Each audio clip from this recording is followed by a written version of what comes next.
साधी माणसं या मालिकेच्या आजच्या भागामध्ये आपण बघणार आहोत की ती सारिकाची मैत्रीण असते ना, तिच्या घराची बेल वाजत असते.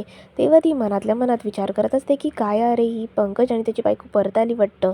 असं बोलून ती दरवाजा उघडते तर दरवाजावरती कोणच नसतं, पण एक लेटर मात्र पडलेलं असतं. ते ती उचलते आणि ती घरात घेऊन येते. ते वाचता क्षणी त्याच्यामध्ये असं काही लिहिलेलं असतं की ती ही सारिकाची मैत्रीण आहे ना, ती खूप खुश होत असते. त्याच्यामध्ये लिहिलेलं असतं की सारिकाची अशी कुठली तरी जागा आहे त्याचे 4 करोड येणार आहेत आणि मी जर ते तिला सांगितलं तर मला कमिशन मिळून 10% तरी मिळून जाईल. असं म्हटल्यावरती ती खूप खुश होते आणि तिला खुश झालेलं बघून सत्या पण खुश होतो. आणि इकडे घरी सारिका आलेली असते आणि ती रियाशी गप्पा मारत असते. तेव्हा ना त्यांचा विषय चालला असतो की टर्नओव्हर किती आहे. त्यावरती इथे ती सारिका म्हणते की माझं ना 50 लॅक्सपर्यंत टर्नओव्हर आहे. असं बोलल्यावरती इथे निरुपा तर खूप खुश होते. ती म्हणते बापरे 50 लॅक्स बोलते. मनातल्या मनात विचार करत असते अजून पण वेळ गेली नाही आहे. त्या फुलवालीला इथून हकलवून देते आणि हिला माझी सून करून घेते. असं बोलून ती मनातल्या मनात विचार करत असते. आणि त्याचवेळी ना इथे रियासुद्धा खूप खुश झालेली असते. रिया म्हणते 50 लॅक म्हणजे झाले किती. असं म्हटल्यावरती निरुपमासुद्धा विचार करत बसते का पण मी ना तुला कुठेतरी बघितले आहे गं, पण ना मला आठवत नाही आहे. त्यावरती रिया म्हणते का जाऊ दे हो, ती कॅनडाला राहते, ती इथे राहत नाही. असं का तुम्ही म्हणतात का मला भेटली आहे ती मी आधी तिला. असं वगैरे म्हटल्यावरती ना त्या दोघींमध्ये डिस्कशन चाललं असतं. आणि त्याचवेळी ना इथे सारिकाच्या फोनवरती ना तिच्या मैत्रिणीचा फोन येतो. तेव्हा सारिका म्हणते की काय आहे गं तुझं, तू कशाला कॉल करत आहेस. त्यावरती ती मुलगी म्हणते अगं तुझी इथे सांगलीमध्ये काही जमीन आहे का, माझ्याकडे ना लेटर आलेलं आहे आणि त्याच्यामध्ये ना लिहिलेलं आहे का तुझी ती सांगलीची जमीन आहे ना ती विकायला निघाली आहे आणि त्याचं ना 4 करोड भेटणार आहेत. असं म्हटल्यावरती ना तिथं सारिका खूप अवाक होऊन जाते. ती म्हणते काय 4 करोड. असं म्हटल्यावर तिला खूप मोठा आश्चर्याचा धक्का बसतो. पण ती ते ह्यांच्या घरी असल्यामुळे ती थोडीशी ना टाळाटाळ करते आणि ती ना थोडं विषय शांतपणे घेते. त्यावर ती मुलगी म्हणते की अगं हो, तुला 4 करोड मिळणार आहेत, पण तू जर वेळेत आली नाहीस ना तर ते 4 करोड आहेत ना ते सगळे सरकारच्या खात्यामध्ये जमा होतील. त्यामुळे ना उद्या मी सांगते तिथे तू ये, KP नगर पोलीस स्टेशन आहे ना तिथे तू ये आणि तुझ्या ना हॉटेलचा मला ॲड्रेससुद्धा देऊन ठेव, मी तिथे ना तुला ते लेटर पाठवते. असं म्हटल्यावरती ती सारिका तर खूप खुश होऊन जाते. ती म्हणते का चालेल चालेल. त्यावरती ती मला मुलगी म्हणते का हे बघ पण मी तुला हे सांगितलं आहे तर त्याच्यावरती 10% कमिशन माझं नक्की असणार आहे, एवढं लक्षामध्ये तू ठेवून दे. असं ती मुलगी आहे ना सारिकाला म्हणते. त्यावरती सारिका म्हणते की हो गं माझ्या लक्षात आहे, तुला तुझे 10% कमिशन आहे ना ते मिळून जाईल, पण इथे लवकरात लवकर मला तो नंबर पाठव. त्यावर ती मुलगी म्हणते का हो, मी ना तुला नंबर वगैरे सगळं व्हॉट्सअप करते आणि तुला जे लेटर आहे ना ते तू मला ॲड्रेस पाठव, त्याच्यावरती मी तुला पाठवून देते. असं म्हटल्यावरती ते सारिका तर प्रचंड खुश होते. सारिकाला काय करू आणि काही नाही. आणि तिच्याबरोबर तिची जी मैत्रीण असते ना तीसुद्धा खुश होत असते, कारण तिलासुद्धा 10% भेटणार असतात ना म्हणून. आणि इथे निरुपमा असते ना ती विचार करत असते की काय चाललं आहे काय नाही. आणि त्याच क्षणी ना इथून सारिकाकडून आहे ना त्यांचा जो फोटो असतो ना फॅमिली फोटो तो पडतो. पण ती उचलायला जात असते तेव्हा निरुपमा म्हणते का नको नको मी उचलते. आणि निरुपमा ना फोटो उचलून ना त्या फोटोमध्ये कोण कोण आहेत ना त्यांची ओळख करून देते की मी, माझे मिस्टर, माझं रवी आणि हा माझा पंकज. पंकजचा फोटो बघितल्यावर तर सारिकाच्या तोंडचं पाणीच पळून जातं. तेव्हा इथे निरुपमा ती सांगत असते की हा ना माझा पंकज आहे, कारण का तिचा ना पंकज लाडका असतो. तेव्हा सारिकाला कळतं की हे ना पंकजचं घर आहे आणि ती ना घाबरते. त्यावर ती निरुपमा म्हणते का तू ना मला तुझे सगळे डिटेल्स देऊन ठेव, तुला कुठला चांगला पोरगा असेल ना तर मी तुला सांगेन जेणेकरून ना तुझं लग्न होईल. असं म्हणून ना ती तिची इन्फॉर्मेशन घेत असते. त्यावर ती सारिका म्हणत असते का हो मी देईन, पण आता ना मला थोडं जावं लागेल, मला ना एक कॉल आला होता ना तर मला अर्जंट काम आहे तर मला ना तिकडे जावं लागेल. आणि असं बोलून ना ती घाईघाईने जात असते आणि ती रियालासुद्धा म्हणते का मी ना तुम्हाला नंतर भेटते, मला ना आता जावं लागेल. असं बोलल्यानंतर इथे निरुपमा मात्र विचार करत असते का अरे ही तर गेली, आता ही कशी इन्फॉर्मेशन देईल.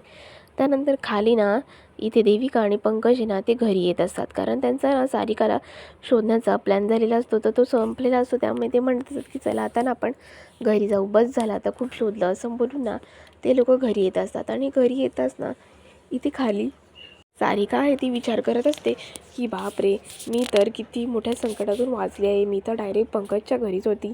तिथे जर मला पंकजने बघितलं असतं तर पूर्णपणे वाट लागली असती. म्हणून ती बोलते की पहिली ना मी तोंडाला बांधून घेते, जेणेकरून इथे कोण मला ओळखणार नाही आणि कोण मला बघणार नाही. म्हणून ना ती तोंडाला बांधते आणि तोंडाला बांधल्यामुळे तिला कोणीच ओळखू शकत नव्हतं. पण तिथे पंकज ना त्याच वेळी आलेला असतो आणि पंकज ऐकतो, तिला वाकून वाकून बघत असतो. आणि त्याचवेळी सारिकासुद्धा पंकजकडे बघत असते. त्याला का कळलेलं असतं की आता पंकज आपल्याला ओळखणार नाही ना. पण पंकजला थोडं डोळ्यावरून ना तिला शक आलेला असतो. पण तो बोलत असतो आणि तेव्हा ना पंकज आहे तो त्या मुलीकडे बघत असतो, म्हणजे सारिकाकडे. तेव्हा देविकाला वाटतं का तो ना मुलगी बघून तिच्याकडे बघत आहे आणि मुलींकडे त्याची नजर जास्त आहे. आणि तेव्हा ना इथे सत्या आणि मीरा ना आपला सारिकाबद्दलचा शोध आहे ना तो करून इकडे आलेले असतात. तेव्हा सत्या म्हणतो का मी ना जरा 4-5 भाडी मारतो, कारण का या पंकजच्या नादामध्ये ना आपण आपलं कशाला नुकसान करा, असं बोलून तो जात असतो. आणि त्याचवेळी ना तिथे ती सारिका येते आणि ती म्हणते की टॅक्सी खाली आहे का, मला ना जायचं आहे. असं बोलल्यावरती सत्या म्हणतो का हो खाली आहे, या ना. तेव्हा मीराला असं वाटतं का चांगली मुलगी बघून सत्या तिच्यावर भाळला आहे आणि तो म्हणूनच तिला म्हणत आहे का बसा बसा. त्यावरती मीरा म्हणते का तुमचं बरं आहे नवऱ्या लोकांचं, तुम्हाला चांगली कोण मुलगी दिसली का तुम्ही आम्हा बायकांना विसरून जाता, आणि तुमचं तर तेच आहे, तुम्हाला चांगली मुलगी दिसली का तुम्ही तिच्या नादी लागता. असं बोलल्यावरती सत्या एका तो तिला सांगत असतो की असं काही नाही आहे. पण मीरा मात्र नाराज झालेली असते आणि मीरा ना तिथून त्याच्यावरती रागावून निघून जाते की तुम्ही ना असेच आहात, तुम्हाला ना चांगल्या मुली दिसल्या का काही नको असतं. असं बोलल्यावर सत्या मात्र टेन्शनमध्ये येते की आता ह्या मीराला नक्की झालं तरी काय. पण तो म्हणतो का जाऊ दे, आता भाडं मारायचं आहे तर आपण ना भाडं मारून घेऊ. आणि तो भाडं मारत असताना तो राहून राहून का होईना त्या सारिकाकडे बघत असतो की तिने एवढं तोंडापिंडाला बांधलं आहे. तेव्हा ना तो म्हणत असतो की बघा, ही होती ना ही माझी बायको आहे, आता ही ना नाराज होऊन गेली, आता या बायकांचं ना काही सांगता येत नाही, तुमचं काय म्हणणं आहे याच्यावर. त्यावर ती सारिका म्हणते का हो, माझं सगळं म्हणणं आहे ना ते नवऱ्यावर डिपेंड असतं, की नवरा काय आहे, कसा आहे आणि तो काय बोलत आहे, म्हणजे विषय काय आहे याच्यावरती माझं म्हणणं असतं. असं म्हटल्यावरती सत्या म्हणतो की बहुतेक तुमचं लग्न झालेलं नाही आहे वाटतं, म्हणून ना तुम्ही अशा सगळं बोलत आहात, जेव्हा तुमचं लग्न होईल ना तेव्हा तुम्हाला समजेल. पण इथे ती सारिका असते ती काही बोलत नसते, पण सत्या असतो तो नॉनस्टॉप बडबड करत असतो. तेव्हा ती सारिका म्हणते का तुम्ही तर मस्तपैकी टाईमपासच आहात, तुम्हाला एकदम छान गप्पा मारायला लय आवडतात वाटतं. असं बोलून ना सारिका असते ती सत्याशी थोड्याफार गप्पा मारत असते आणि त्याचं बोलणं आहे ना ती शांतपणे ऐकत असते. तेव्हा सत्या म्हणतो का ठीक आहे, आणि त्याच्यानंतर ती म्हणते का मला पाणी प्यायचं आहे, थोडी गाडी हळू चालव. मग ती पाणी प्यायला जाते. तेव्हा पाणी पिताना ना ती तोंडाचं काढणारच असते, पण तिचं ना पाणी आहे ते संपलेलं असतं. तेव्हा सत्या म्हणतो का हे घ्या माझ्याकडचं पाणी, माझ्याकडे पाणी आहे. पण सारिका असते ती दुसऱ्यांचं पाणी प्यायला नाही म्हणते. ती म्हणते नको, मी बाहेर ना जाऊनच घेईन पाणी. असं बोलून ना ती परत तोंडाचं जे मास्क असते ना ते ती लावून ठेवते. जर तिने ते तोंडाचं मास्क काढलं असतं ना तर सत्याला बरोबर समजलं असतं की आपल्या गाडीमध्ये बसलेली दुसरी तिसरी कोण नसून फक्त आणि फक्त सारिका आहे. तेव्हा ना इथे सारिकाकडे त्याचं लक्ष असतं की सारिका काय करत आहे.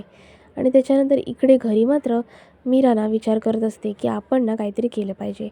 तेव्हा ना तिच्या फोनवरती सारिका फोन करते, कारण का सारिकाला आठवण झाली असते की आपल्याला ना लॉयरला कॉल करायचा आहे. तेव्हा ती सांगू लागते का मी सारिका बोलत आहे आणि मला ना तुम्ही फोन केला होता ना ते जमिनीच्या रिलेटेड. त्यावरती इथे मीरा असते ना ती सांगू लागते की हो, तुम्ही ना उद्या एवढ्या एवढ्या टाईमला KP नगर पोलीस स्टेशनला या, तुमच्या जमिनीच्या बाबतीमध्ये बोलायचं आहे. आणि त्यावरती सारिका म्हणत असते का मी डॉक्युमेंट्स काय घेऊन येऊ. त्यावरती सारिका म्हणत असते का मला काय काय लागेल ते तुम्ही सांगा. त्यावर मीरा म्हणते का काही नाही, तुम्ही फक्त तुमची आयडेंटिटी कार्ड आणा, ओळखपत्र आणि काही बेसिक डॉक्युमेंट्स असतात ते घेऊन या, जेणेकरून ते आपल्याला फायदेशीर होतील, पण तुम्ही बरोबर वेळेमध्ये या. असं बोलून ना तिची सारिकाला ना धमकी देत असते, म्हणत असते का तू वेळेत ये, नाहीतर मग काही खरं नाही. त्यावर सारिका म्हणते का हो हो मॅडम मी येईन. असं बोलून ना तिचे आभार मानत असते. पण हे सगळं काही सत्याने ऐकलं नसतं, कारण का सत्या चालवत असतो गाडी आणि गाडीच्या हॉर्नने वगैरे त्याला ना काहीच ऐकायला आलेलं नसतं. पण तरी पण तो ना इथे चांगले व्यवस्थित पद्धतीने गाडी चालवत असतो, जेणेकरून आपल्या कस्टमरला आपल्याला तिथे सोडता येईल. त्याच्यानंतर तो म्हणत असतो की हो, तुमचं ना इथे डेस्टिनेशन आलेलं आहे, तुम्ही उतरू शकता. असं बोलल्यानंतर ती विचारत असते किती पैसे झाले. तेव्हा ते पैसे वगैरे सांगते आणि मग नंतर ना तो उतरून टाकतो. तेव्हा इथे ना घरी रिया आणि रवी त्यांच्या रूममध्ये असतात. तेव्हा रवी आहे ना, तो सारिकाचं प्रोफाईल आहे ना, ते शोधत असतो. पण त्याला काही ते भेटत नसतं. कारण का सारिका नावाची बरीच प्रोफाईल असतात आणि वेगवेगळ्या नावाही असतात. तर इथे सारिका या जगामध्ये कितीतरी आहेत. त्याला तिला जी पाहिजे ती सारिका कशी मिळणार? पण अचानक शोधताना ना त्याला ती भेटते. कारण का तिने नाव आहे ना ते वेगळं टाकलेलं असतं. शॉर्ट नेम टाकलेलं असतं. त्याच्यामध्ये भेटतं. तेव्हा रवी खूप खुश होतो आणि तो म्हणतो, भेटलं आणि तो पळत आहे ना सुटतो सत्य आणि मीराच्या रूममध्ये. तेव्हा रिया असते ना ती म्हणते की काय आहे हा माणूस, याला काहीच समजत नाही, कुठे आपण ओरडलं पाहिजे आणि कुठे नाही. असं म्हटल्यावर ती स्वतःमध्ये बडबडत असते. आणि तेव्हा ना रवी असतो तो सत्याच्या रूममध्ये आलेला असतो. तेव्हा इथे मीरा सगळं सत्याला सांगत असते की कसं मला तिने फोन केला होता आणि मी कसं कसं तिला सांगितलं की उद्या तुला यायचं आहे. आणि त्यावरती सत्या म्हणतो की बरं झालं आता तू म्हणतेस, तू केलंस म्हणून बरं झालं, तुझ्यामुळे सगळ्या काही गोष्टी होत आहे असं बोलून ना तो मीराचे आभार मानत असतो. मीरा मात्र त्याच्यावर रागवलेली असते. कारण का सकाळच्या ड्रेसमुळे तिला असं वाटत असतं की आपला नवरा ना चांगल्या बायका बघून ती त्यावर भुलला आहे. त्यावर ती म्हणत असते की हो, तुम्ही तर चांगले नवरे असे नाहीच बनू शकत ना, तुम्ही चांगल्या बायका बघून तिथे त्यांच्यावरती भुलता, आम्ही कितीही चांगलं वागलो तरी तुम्हाला आमची काही पडलेली नसते. त्यावर सत्या म्हणत असतो की अगं असं काही नाही, ती माझी कस्टमर होती आणि मी तर तिचा चेहरासुद्धा बघितला नाही. कारण का तिचा चेहराच ना पॅक होता. त्याच वेळी तिथे रवी येतो आणि रवी ना दाखवतो की हे बघ रे दादा, मी ना इथे हिचं प्रोफाईल शोधलं आहे सारिकाचं. तिने असं शॉर्ट नेम टाकून ना ह्याच्यावरती सेव्ह केलं होतं. त्यावरती इथे सत्या म्हणतो की पण हे लोक अशी अर्धवट नावं का टाकतात? त्यावर रवी म्हणतो अरे ते आताचं ट्रेंड आहे आणि त्यांना ना अशीच आयडिया येते. त्यावरती सत्या म्हणतो का हां का, हिचं अकाउंट आहे का हे, बरं बरं, लवकरच आपल्याला हिला भेटता येईल. आणि ना तोच रवी असतो तो ना एक एक करून ना त्याचे फोटो दाखवत असतो. आणि सत्या आणि मीरा हे दोघंसुद्धा ते ना राऊंड राऊंड फोटो बघत असतात. ही खरंच ही अशी असेल का, ही आहे का, आणि ही तोंडावरून तर वाटते वेगळी, पण रिअलमध्ये किती वेगळी आहे, असं बोलून ना ते लोक चर्चा करत असतात. तेव्हा रवी आहे ना तो एक एक करून सगळे फोटो दाखवत असतो. आणि तो फोटो दाखवत असताना इथे सत्या म्हणतो की मला ना हा फोटो दाखव परत एकदा. तेव्हा तो फोटो ना आजच्याच दिवसाचा होता, जेव्हा तिने तोंडाला स्कार्फ वगैरे बांधलेला. त्यावरती सत्या म्हणतो अरे ही तर तीच पोरगी आहे जी माझ्या सकाळी गाडीमध्ये बसली होती आणि मला म्हणली होती मला इथे इथं सोड म्हणून. म्हणून ना तो तिला म्हणतो का परत दाखव मला फोटो. तेव्हा मीराला पण दाखवल्यावर मीरा पण म्हणते की अरे हो, ती तर हीच पोरगी आहे जी आपल्याला खाली भेटलेली आणि आपल्या गाडीमध्ये बसलेली. तेव्हा इथे मीरा म्हणत असते की बघा, तुम्ही ती पोरगी सुंदर आहे, हिच्या नादामध्ये तुम्ही तिला ओळखलंसुद्धा नाही का ही सारिका आहे म्हणून. तुमच्या जवळ असताना पण तुम्ही तिला पकडलं नाही. तुम्ही तिला पकडलं असतं तर किती बरं झालं असतं. तेव्हा रवीला पण खूप मोठा आश्चर्याचा धक्का बसतो आणि त्या क्षणी ना तिथे रियासुद्धा येते. तर रिया पण म्हणू लागते की काय भेटलं, तुमच्या लोकांचं काय चाललं आहे ना ते तुम्ही मला सांगत नाही, तुम्ही मला पहिले सांगा. असं म्हटल्यावरती मीरा तरी सत्याकडे बघत असते. आणि तेव्हा ना रवी आहे तो सगळं सांगत असतो की बाई ही मुलगी ही तर तीच आहे. त्यावरती रियालासुद्धा समजतं का ही म्हणजे सारिकाच आहे वाटतं. तेव्हा ती म्हणते का ही सारिका आहे, ही तर आपल्या घरी पण आली होती. असं म्हटल्यावरती रवी म्हणतो की काय म्हणतेस तू, घरी कसं येणं पॉसिबल आहे. आणि त्याच्यावरती मीरासुद्धा विचारत असते की अगं घरी कशी येईल ती, घरी तर आपण सगळेच असतो ना, मग ती घरी येणं कसं शक्य आहे आणि का आली असेल. असं ना मीराला प्रचंड प्रश्न पडलेले असतात.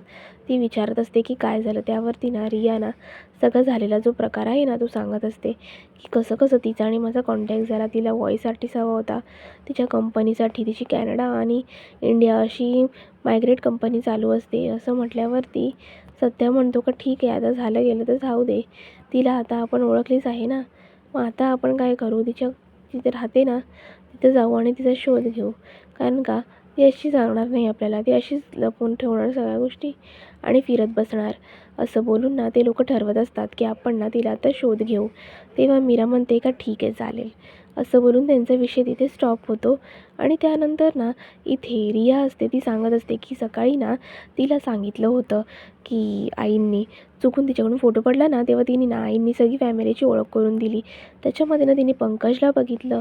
तेव्हा तिला काय वाटलं असेल, म्हणून ना ती म्हणाली का चला मला ना घाई आहे जायची, मी ना इथून जाते. असं बोलून ना ती लगेच निघून गेली. तिने ना माझं काम तर काही केलं नाही, पण ती ना इथून घरातनं निघून तर गेली. ती बोलली मला खूप अर्जंट जायचं आहे, कारण का तिला कळलं असेल ना का हे घर पंकजचं आहे, म्हणून ती इथून निघून गेली. त्यावरती मीरा म्हणते का बघा, ती तर आपल्या आजूबाजूलाच होती, पण तरीसुद्धा आपल्याला तिची जरासुद्धा खबर लागली नाही. म्हणजे ती किती चालाक आहे आणि किती हुशार आहे. नशीब तिच्या बाजूने बरोबर आहे. असं म्हटल्यावरती सत्या पण तिच्याकडे बघत बसतो. सत्या म्हणतो, काही नाही टेन्शन घ्यायची गरज.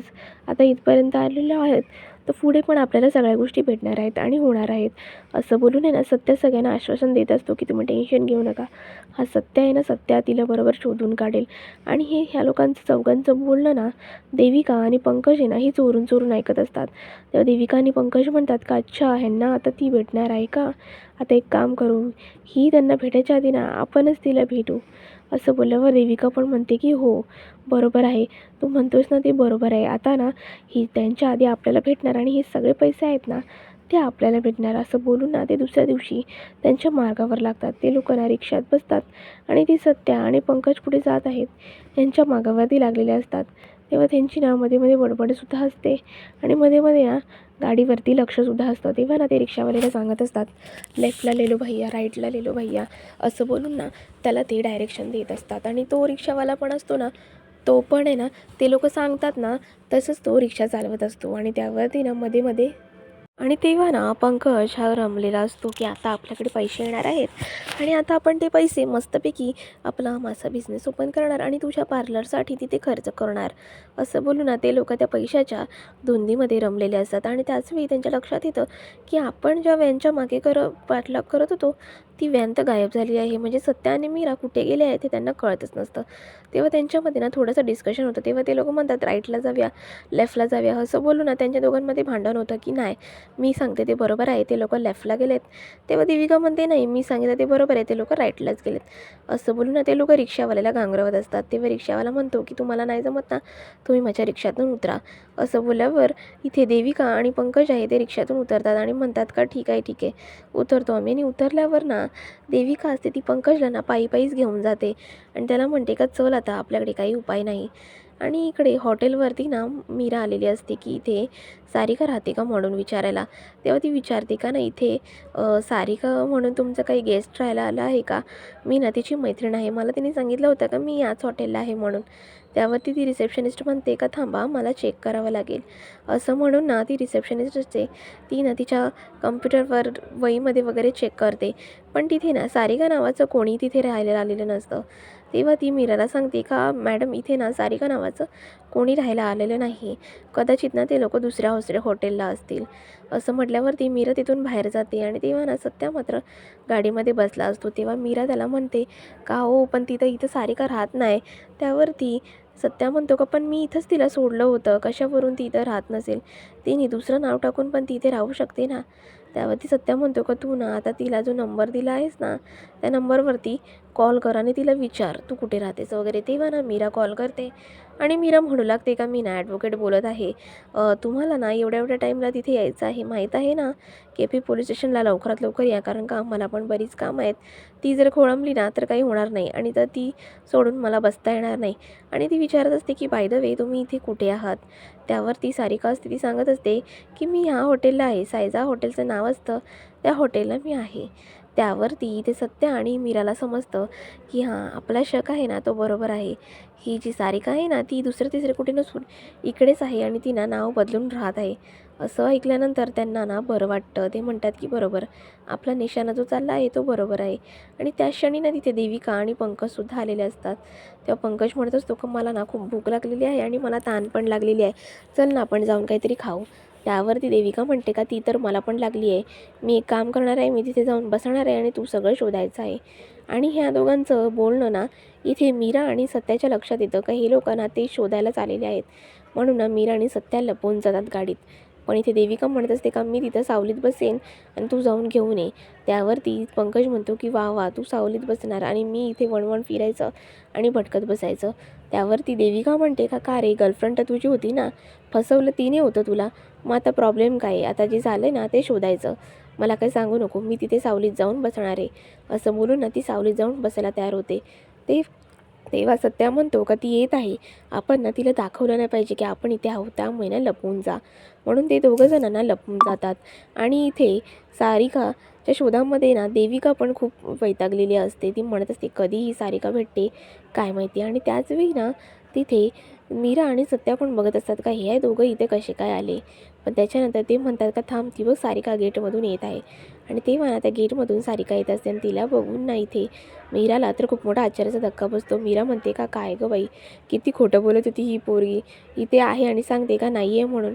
आणि तेव्हा ना तो स्कार्फ जो त्यांनी काल बघितला होता तो स्कार्फ आहे ना ती सारिका तोंडाला बांधते आणि इथे वेट करत असते की मला काही टॅक्सी ऑटो किंवा काय मला भेटत आहे का, जेणेकरून मी KP नगर पोलीस स्टेशनला जाईल आणि माझं जे काय आहे ते मी सॉल्व करेल. त्यावरती इथे मीरा म्हणत असते का अरे हीच पोरगी आहे ती ती तर देविकाच्या आजूबाजूलाच उभी आहे, पण देविकाला तर काही माहीत नाही का ही कोण आहे म्हणून. त्यावरती सत्या म्हणतो की थांब आता हिची ना चांगलीच जिरवता येईल, हिला ना बरोबर बघता येईल आणि हिची चांगलीच खोड मोडते आणि माझ्या वडिलांचे पैसे घेतले काय असं